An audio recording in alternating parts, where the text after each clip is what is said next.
प्रणाली में क्या होगा, लोग खरीदेंगे छोड़ेंगे। I mean to say कि आपकी हाँ, जो मैं आ रहा benefit हूँ, मैं आपको आ रहा हूँ। मेन सबसे पहला उद्देश्य था कि जिन्होंने खरीदे ही नहीं तो उनको संकल्प कराए कि हम पक्षियों को पिंजरे में क्या नहीं करेंगे, यानी वो खरीदेंगे नहीं।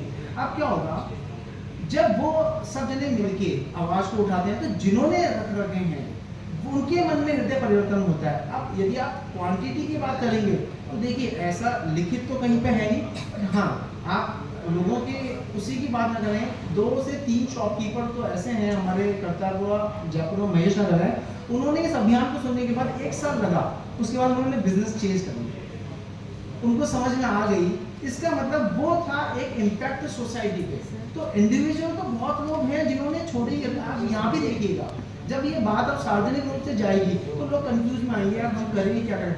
क्या होता है सर, जिसने भी पक्षी पाल रखा, आई कैन अंडरस्टैंड, उसका भी एक वन वे लव होता है, वो इतनी आसानी से छोड़ नहीं पाता।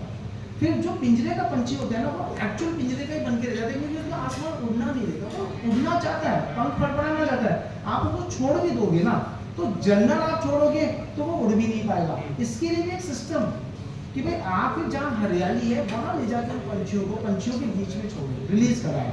तो ऐसा तो सर होगा ही, जब अपन किसी भी बात मुद्दे को सार्वजनिक रूप से लेके जाते हैं तो बहुत से लोग आएंगे।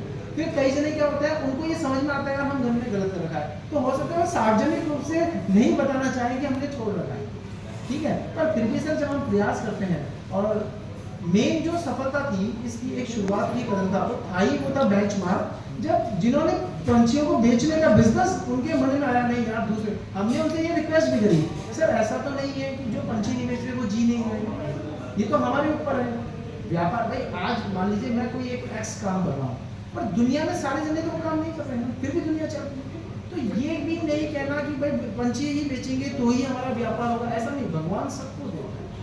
तो हृदय परिवर्तन की ये मुहिम है, मतलब ये क्रांति का मार्ग नहीं है, ये एक शांति का मार्ग है। वही आंदोलन ही है, स्वतंत्रता आंदोलन नहीं है, पर वही मार्ग का चयन कैसा है भाई, कि वही अपन ने किसी को भोजन परोसा, किस तरीके से शब्दों का व्यंग बाण चला के परोसा, या प्यार से परोसा, या मतलब आपने उसको सॉफ्ट से बोला या कड़वाहट के साथ बोला, क्योंकि भोजन का भी स्वाद उस पर निर्भर करता है कि आपको परोसा किस तरह से किया, मतलब आपको प्लेट में लाने वाले ने किस तरह। तो ऐसे ये जो अभियान भी है, और ये उद्देश्य भी नहीं है कि किसी को जबरदस्ती बोला जाए, हमारा उद्देश्य है कि उसके अंदर भी तो प्राण है, वो भी तो ईश्वर का अंश है, उसको ऐसा लग रहा है कि मैंने पार बताया, भाई उसको भी अंदर से चीज आनी चाहिए कि यार मैंने गलत कर दिया। इसीलिए जो बच्चे हैं, क्योंकि अपना देखिए इस ब्रह्मांड की ही मैं यदि बात करूं तो यहाँ पे अच्छाई हो या बुराई हो या कुछ भी चीज हो, इसका एक सिद्धांत है, हर चीज फैलती है, हर चीज, कोई भी चीज एक बार इस ब्रह्मांड में आ गई ना तो वो फैलेगी। तो ऐसे ही निकलने में भी एक दिन नहीं लगेगा।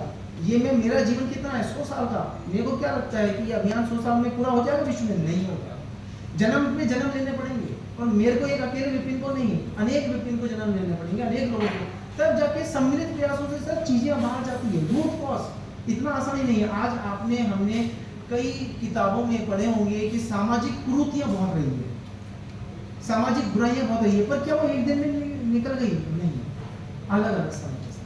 तो ऐसे ही इसका प्रभाव पड़ता है। इसमें एक पॉइंट मैं ऐड करूंगा